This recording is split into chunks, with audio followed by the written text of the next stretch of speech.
Good morning students. Today's topic is Coulomb's law in vector form.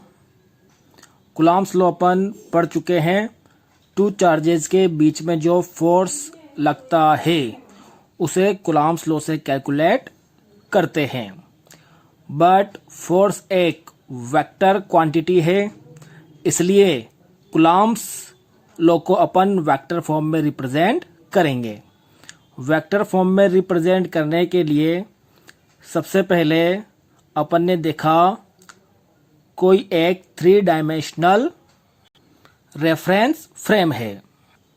ये 3 dimensional reference frame है x Y Z. इस 3 dimensional reference frame में 2 charges suppose Q1 and other charge Q2। इस Q1 का position vector ये अपन ने माना R1 and ऐसे ही इस Q2 का पोजीशन वेक्टर ये अपन ने माना R2 जो इन चार्जेस की पोजीशन को डिनोट करता है। Q1 Q2 सेम पोलरिटी के चार्ज है, ये अपन ने एज्यूम किया। Q1 की वजह से Q2 पर जो फोर्स लगेगा ये Q1 इस Q2 को रिपेल करेगा, तो इस Q1 की वजह से Q2 पर जो फोर्स लगेगा ये रिपेल करेगा इस लाइन ऑफ एक्शन की डायरेक्शन में, इस डायरेक्शन में। और जो इसका फोर्स अपन एज्यूम करेंगे वो करेंगे F21। 21 क्यों किया? क्योंकि फोर्स लग रहा है 2 पर, किसकी वजह से? 1 की वजह से। सेम ऐसे ही चार्ज Q1 पर फोर्स लगेगा Q2 की वजह से, तो Q1 पर Q2 की वजह जो फोर्स लगेगा इस लाइन ऑफ एक्शन में ये होगा अपने पास ये आउटवर्ड डायरेक्शन में, ये भी रिपेल करेगा। और इसके फोर्स को जो अपन एज्यूम करेंगे वो करेंगे F12। 12 मतलब चार्ज 1 पर फोर्स लग रहा है ड्यू टू चार्ज Q2। अब चार्ज Q1 एंड Q2 के बीच की डिस्टेंस अपन कंसिडर करते हैं R, और इनिशियली अपन ये एज्यूम करते हैं चार्ज Q2 मूव कर रहा है, रिपेल कर रहा है, एंड इसकी जो डायरेक्शन होगी मूवमेंट की वो होगी अपने पास इस डायरेक्शन में।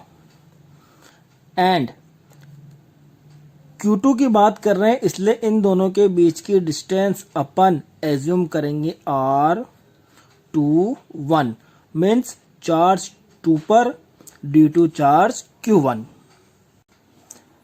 सपोज करो चार्ज Q1 पॉइंट A पर प्लेस्ड है, चार्ज Q2 पॉइंट B पर प्लेस्ड है, तो यहाँ पर एक ट्राइंगल बन गया OAB और सब यहाँ पे वेक्टर है।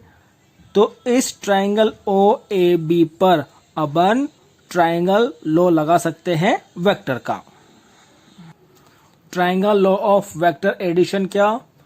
अगर किसी ट्राइंगल की 2 साइड्स सेम ऑर्डर में 2 वेक्टर्स को डिनोट करे तो उन 2 वेक्टर्स का सम उसकी थर्ड साइड के वेक्टर के इक्वल होता है जो कि अपोजिट ऑर्डर में है। That means OA plus AB equal to OB, और वेक्टर को डिनोट करते हैं अपन ये एरो लगा के। ऐसे ही इस डायग्राम में triangle law of vector addition हो जाएगा OA plus AB equal to OB। OA denote कर रहा है R1 को, AB डिनोट कर रहा है R21 को, तो ऐसे ही OB डिनोट कर रहा है R2। तो यहाँ से Q1 एंड Q2 के बीच की डिस्टेंस क्या हो जाएगी? R21 equal to R2 minus R1। इसको अपन मान लेते हैं इक्वेशन फर्स्ट। एंड इसका मैग्नीट्यूड क्या हो जाएगा, R21 का मैग्नीट्यूड इस तरीके से, तो ये हो जाएगा R2 माइनस R1 मैग्नीट्यूड। इसको कंसिडर कर लो इक्वेशन 2। अब अपन कैलकुलेट करेंगे force on Q2 due to Q1। तो 2 पर फोर्स किसकी वजह से, 1 की वजह से, वेक्टर फॉर्म में लिखना है। तो ये वेक्टर फॉर्म, फोर्स क्या होता है, जो फोर्स निकालेंगे कूलम्ब्स लॉ, वो K Q1 Q2 upon R square. तो इन दोनों के बीच की डिस्टेंस कितनी है, R21। मैग्नीट्यूड लेंगे, मैग्नीट्यूड स्क्वायर। अब फोर्स वेक्टर क्वांटिटी है, वेक्टर क्वांटिटी में मैग्नीट्यूड एंड डायरेक्शन होती है, इसलिए अपन यहाँ पे इसकी डायरेक्शन को डिनोट करने के लिए एक यूनिट वेक्टर लेंगे और इसको मान लो इक्वेशन 3। क्योंकि कोई भी अगर वेक्टर होगा, सपोज करो ये वेक्टर है, तो 11th में अपन ने पढ़ा है वेक्टर होता है उसका मैग्नीट्यूड एंड उसकी डायरेक्शन। तो ऐसे ही यहाँ पर R21 वेक्टर ये बनेगा R21 का मैग्नीट्यूड एंड इसका R21 का यूनिट वेक्टर। तो यहाँ से R21 यूनिट वेक्टर ये क्या हो जाएगा, R21 वेक्टर अपॉन इसका मैग्नीट्यूड। इसको मान लो इक्वेशन 4। अब इक्वेशन 4 की वैल्यू इक्वेशन 3 में पुट करेंगे तो क्या बनेगा, ये अपने पास बन जाएगा F21 equal to K Q1 Q2 upon R21 के मैग्नीट्यूड का स्क्वायर और मल्टीप्लाई में R21 वेक्टर अपॉन मैग्नीट्यूड। ये स्क्वायर और ये सिंगल, तो ये दोनों मिलके इसकी पावर क्या बन जाएगी, F21 equal to K Q1 Q2 upon R21, ये 2 और ये 1 क्यूब और ये वेक्टर R21। इसको मान लो इक्वेशन 5। अब इक्वेशन फर्स्ट से R21 equal to R2 minus R1, इसकी वैल्यू अपन रखेंगे इक्वेशन 5 में। तो ये बन जाएगा F21 equal to K Q1 Q2 upon R2 minus R1 cube, ये मैग्नीट्यूड है और ये वेक्टर R2 माइनस R1। इसको कंसिडर कर लो इक्वेशन 6। सिमिलरली ऐसे अगर अपन Q1 चार्ज पर फोर्स की बात करें ड्यू टू चार्ज Q2, तो ये बन जाएगा F12 force on charge Q1 due to Q2। ये आएगा K, ये तो अपने पास सेम ही स्केलर है, बट यहाँ पर जो डिस्टेंस आएगी वो आएगी R12। 2 पर ड्यू टू 1 R21 और यहाँ पे चार्ज 1 पर किसकी वजह से, 2 की वजह से, तो R12 मैग्नीट्यूड स्क्वायर और R12 यूनिट वेक्टर। सिमिलरली सारे प्रोसेस पहले के जैसे हो जाएंगे, वही F12 ये हो जाएगा K Q1 Q2 upon R12 magnitude का स्क्वायर, ये यूनिट वेक्टर बनेगा वेक्टर अपॉन मैग्नीट्यूड और ये बन जाएगा F12 equal to K Q1 Q2 upon R12 cube R12 vector. इसको अपन मान लेते हैं इक्वेशन 7। सेम ऐसे ही वेक्टर R12 ये हो जाएगा R1 माइनस R2, जैसे R21 हुआ था R2 माइनस R1, वैसे ही R12 हो जाएगा R1 माइनस R2।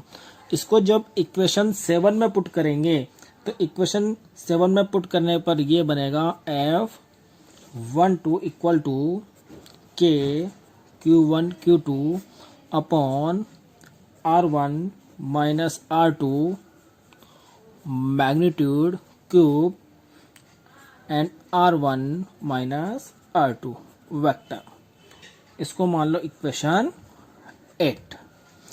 अब अगर अपन यहाँ पे एक ऑपरेशन करें, इसको अपन को बनाना है F21, तो R2 आगे लिया है R1 पीछे लिया है, तो यहाँ पे बन जाएगा F12 equal to K Q1 Q2 upon minus R2 plus R1, और ये हो जाएगा माइनस R2 प्लस R1। अब यहाँ से अगर अपन इस माइनस को कॉमन ले लें तो माइनस को कॉमन लेने पर क्या बनेगा, K Q1 Q2 upon minus लेने पर R2 माइनस R1 मैग्नीट्यूड, और ऐसे यहाँ से अगर अपन माइनस कॉमन ले लें तो vector R2 minus vector R1। अब चूंकि अगर मैग्नीट्यूड की बात करें तो माइनस ए बी क्या होता है ए, तो ये बन जाएगा अपने पास, ये माइनस तो आ जाएगा आगे, और ये माइनस इस मॉड मैग्नीट्यूड की वजह से क्या हो जाएगा प्लस, तो ये बनेगा F12 इक्वल टू, ये माइनस आगे आया, minus K Q1 Q2 upon ये माइनस मॉड की वजह से plus mod R2 minus R1 cube, और ये हो गया R2 माइनस R1 वेक्टर। अब अगर इक्वेशन 6 को अपन देखें तो ये जो पूरी वैल्यू है, ये पूरी वैल्यू हो रही है अपने पास F21, तो किसके इक्वल आई F12 के। इट मीन्स चार्ज 1 पर चार्ज 2 की वजह से जो फोर्स लग रहा है वो इक्वल है किसके, चार्ज 2 पर जो फोर्स लग रहा है due to charge Q1, but किसमें, अपोजिट डायरेक्शन में, और यही अपने पास है Newton's third law. It means vector law of Coulomb's का जो वेक्टर फॉर्म है वो किसको डिनोट करता है, न्यूटन्स थर्ड लॉ को। So Coulomb's law Newton's third law of motion के अकॉर्डिंग है। Thank you.